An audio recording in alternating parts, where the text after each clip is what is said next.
What's up, YouTube? Eugene here. Hope you're all well. Gonna do perfume that I've enjoyed the most for this whole entire week, and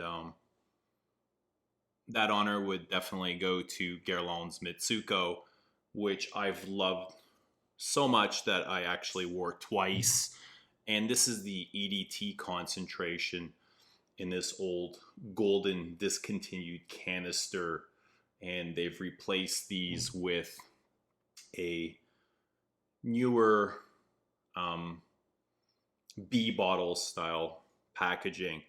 But truth be told, I don't review a lot of these classic heritage Guerlains, and there's a reason for that, and it's out of respect. I don't think you just kind of like wear these once or twice and plop down and start recording your thoughts, because there's a whole lot of history behind these. This is in its 100th anniversary this year, so created in 1919.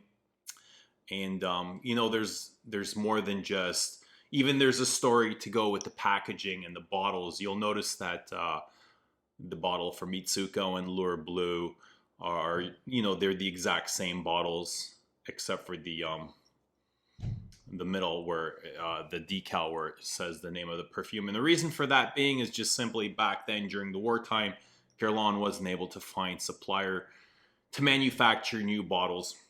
So they just created the perfumes and they used the same bottles. It was just easiest for them that way.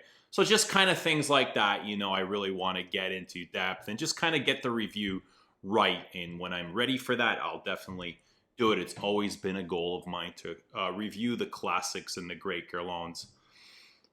So it's just kind of out of respect that I'm really taking my time. And so it's not out of, I don't review them out of not wearing them, not enjoying them, or enjoying modern Guerlain more so, because that's definitely not the case. I really love and respect and appreciate, the great classics. And I think if you are an enthusiast and you consider you're a connoisseur, there's definitely 10 to 15 Guerlains that I recommend for every enthusiast to try or to own, or at least get to sample. And Mitsouko is definitely one of those. So yeah, the EDT, there's a specific reason that I wear the EDT in the warmer months. That is because it is a little bit lighter. Mitsouko EDP is definitely a no-go. It's just, it's meteoric in its performance. It's just way too loud for me. So that's something I kind of reserve more towards the colder months. But the EDT is it is a little bit lighter, and it does kind of focus more on that fruity peach, which I enjoy, and it kind of works well for me in the summer. So that fruity peach, it's not a very juicy peach at all. It's not sweet. It's more, I would call it unripened skin peach. So you kind of get that fuzziness, you get the skin, and it's almost like a sun-drenched peach. That's what I get from it. I also get a lot of leather from this perfume, and somehow it works in the heat.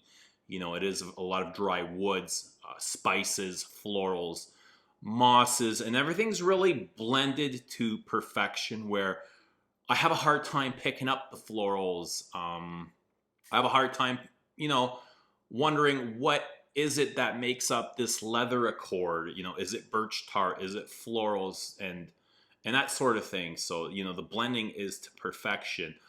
They've got cloves in here. There's some spicy cinnamon. And, together it's just wonderfully abstract. The leather note, to me, it is kind of, it is a little bit barnyardy. I won't even lie. The opening, it could be challenging to someone that is only wearing, commercial perfume. Oh, it's just absolutely gorgeous. It's green and it's spicy.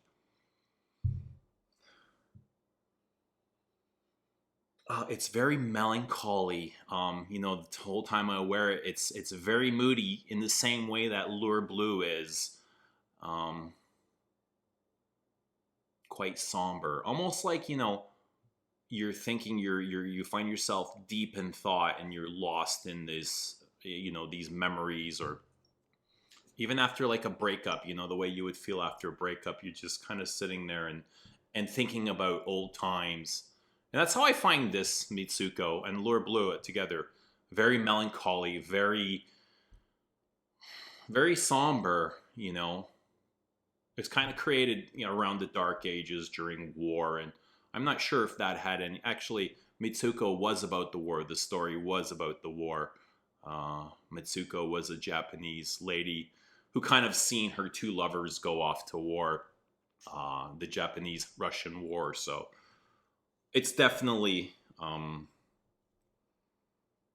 you know, somber in that regards. And that's really why I enjoyed this the most over the past week. And I would definitely recommend to somebody looking for a summer scent to try Mitsuko EDT. You know, if you can find it in this packaging, or the, actually it's not, I don't think this one comes in the newer B bottle.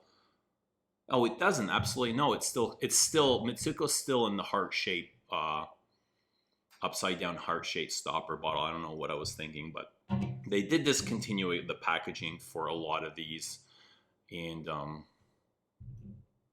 put them in other packaging, whatever it may be. But anyway, I just kind of wanted to share that with you guys quickly, and let me know what you guys have enjoyed the most this past week.